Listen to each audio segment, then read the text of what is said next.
Hey y'all, and welcome back to another video by UmbrasDarkness.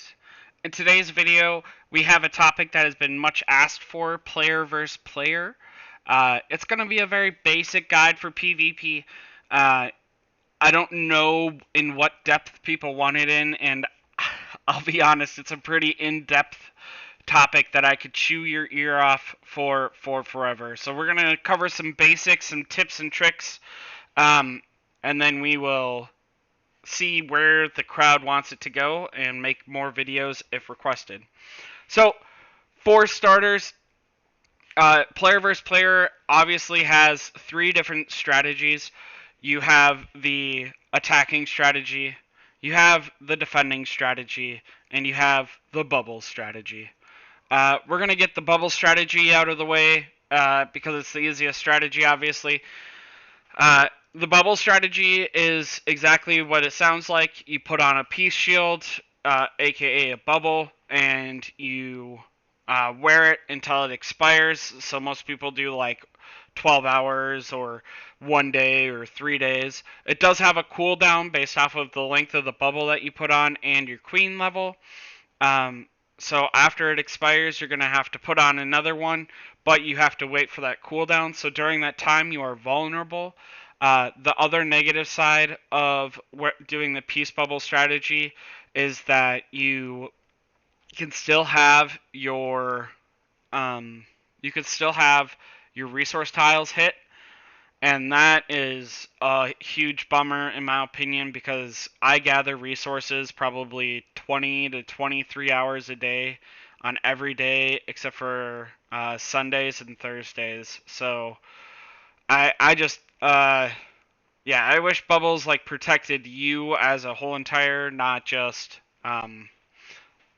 your anthill. But is what it is. That's the bubble strategy. All right. Your next strategy is your defense strategy. There's a couple of ways to boost your defense. The number one way, obviously, is your entrance. Your entrance is going to give you a bonus of attack and defense, 1% per level of your entrance. And then it's going to increase your durability. The increase in durability is really nice if you are an aggressor, because while you are hitting other people, they are going to be hitting you, and it's really nice to not get randomly teleported because you run out of durability super fast. So I do level mine up whenever I happen to have enough materials, just because I want to stick around for as long as possible. But your garrison increases off of that. And then your other way to increase your defense is based off of your alliance center, which shouldn't be that big of a problem because it is required for a couple of different queen levels, including queen 25. But it affects how many supporting troops you can have at a maximum of 4. And you can see these breakpoints here, right? So supporting troops go from 1 to 2 at 5, then to 3 at 10, and cap out at 4 at 15.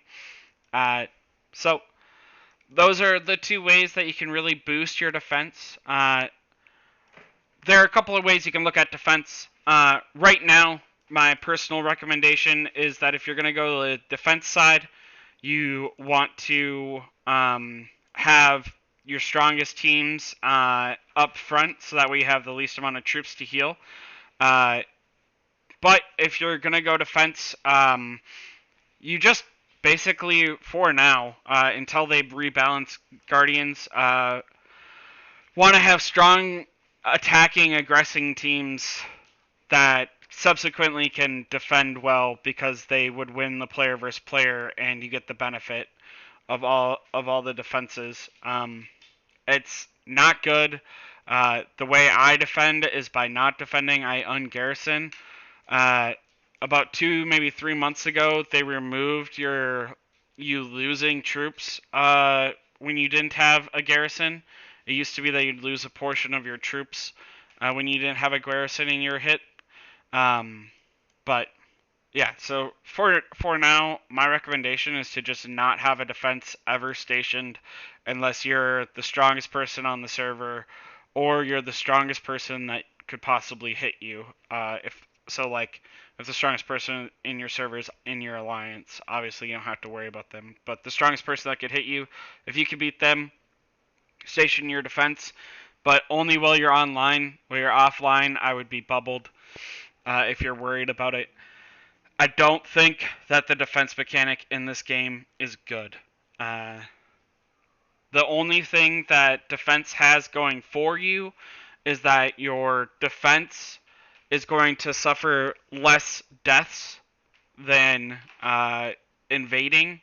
And if you're a raider, a vast majority of them transfer to severely injured instead of deaths, anyways.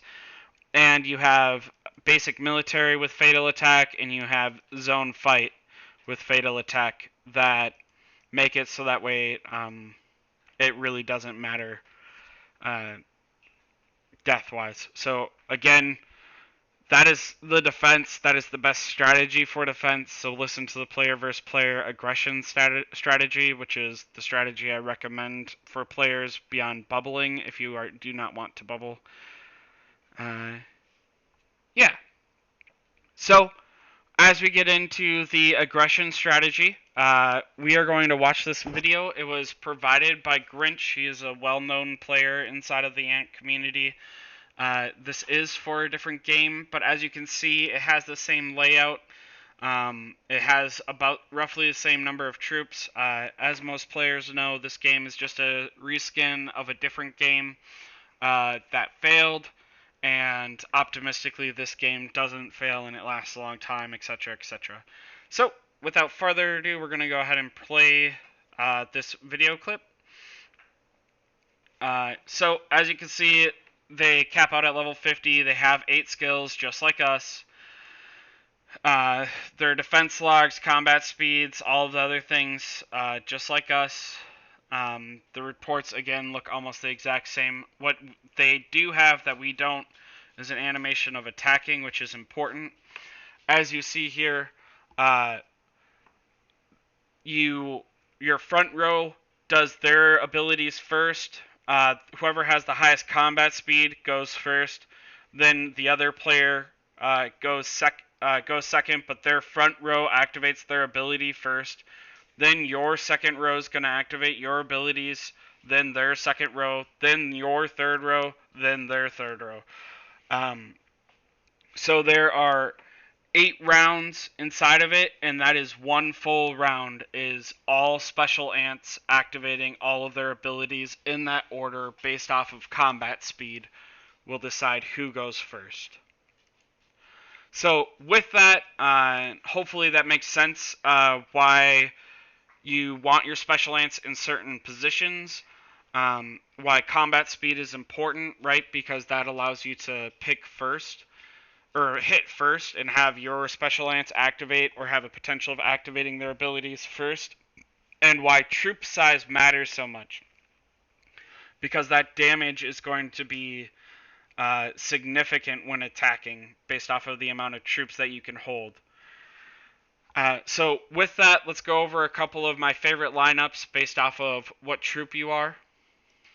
So my favorite lineup probably for player versus player as a guardian, or sorry, as a carrier is going to be New World General, followed by Golden Armor, followed by Jack Jumper or Chicory. So I'm going to show you guys what that looks like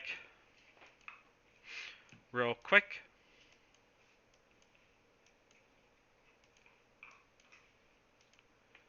So again, the way that I would position this exactly is I would put New World General at the front, I would put Golden Armor second, and I'd put Jack Jumper third.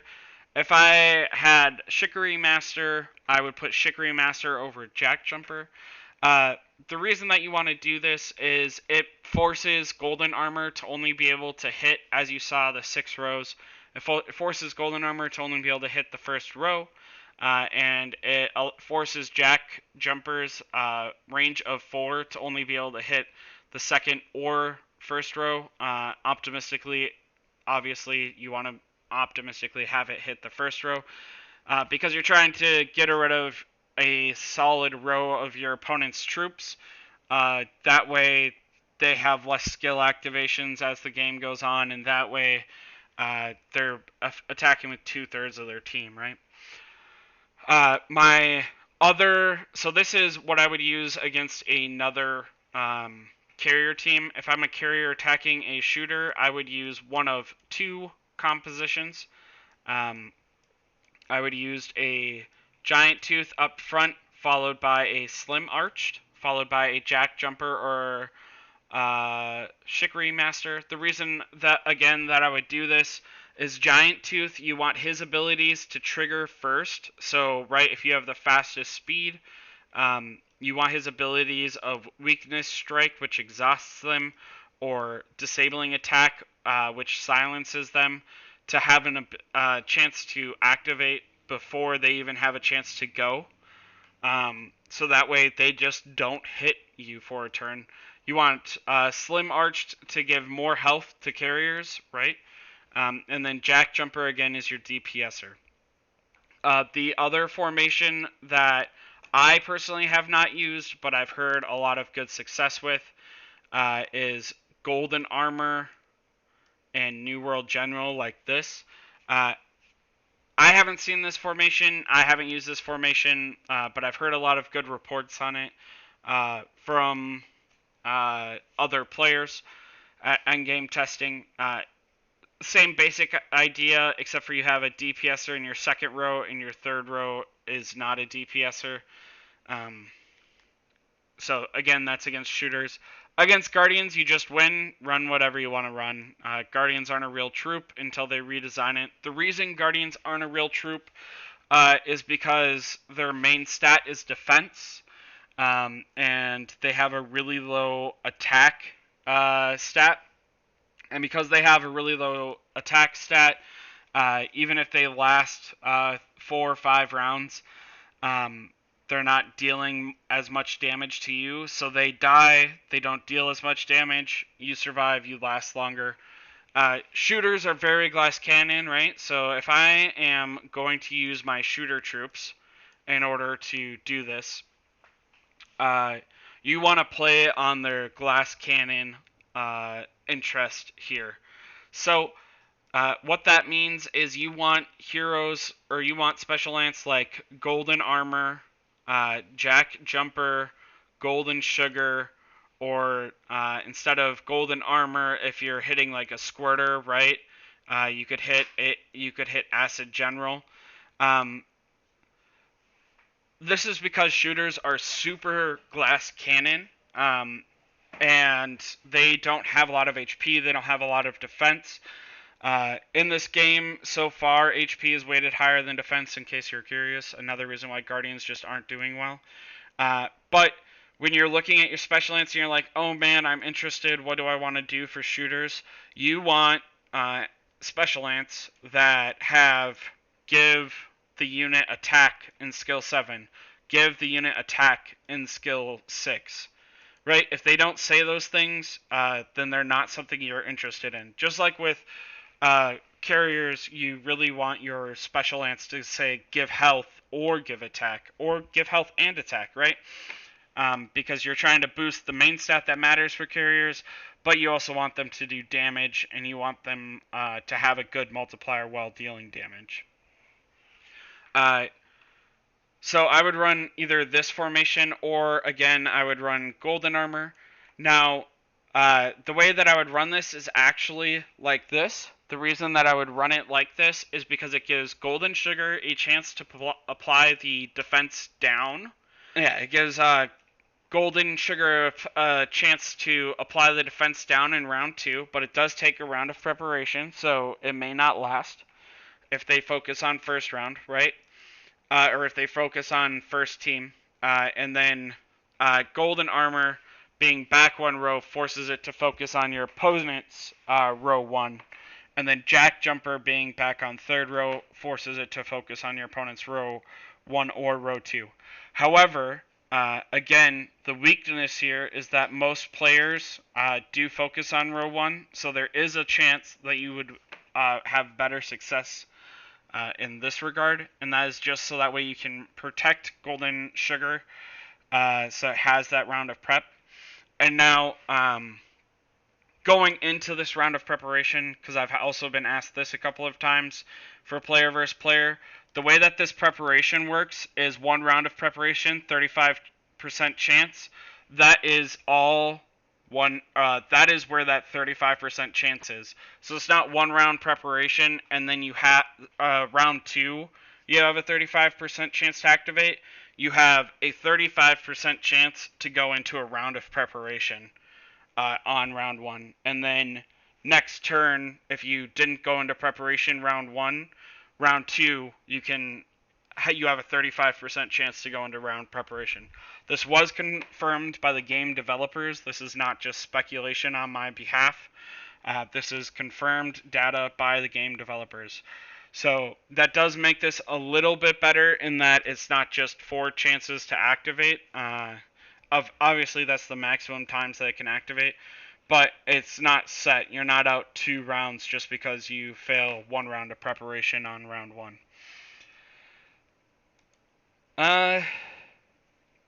If you are going Guardians, if you're like, in my heart of hearts, I really want Guardians. They're just so important. I feel ya. I understand. As you can see by the fact that my Guardians are boosted and my shooters are not, I wanted Guardians to work. I was going to be a Guardian main, and it just, I did research into the game, and it didn't work. So, but you're going to want ants like Slim Arched, that boost health, that boost attack and defense and health, right? The reason that you want to do this is you want to give them a fighting chance at dealing some form of damage to take down your opponents, but you need to give them as much survivability as possible because you're going to be taking way more damage than you're putting out, and because you don't deal a lot of damage, they're going to be dealing significantly more damage for more rounds than you would be if you win the combat speed race. I hope that this makes sense. I hope that this was informative to you guys. If you have any questions, please let me know in the comments down below or on Discord. My username is in the description below. Or, worst case scenario, like I always tell you guys, you can catch me on server 174. Until next time, you guys, stay humble, stay happy, stay hungry. Bye, y'all.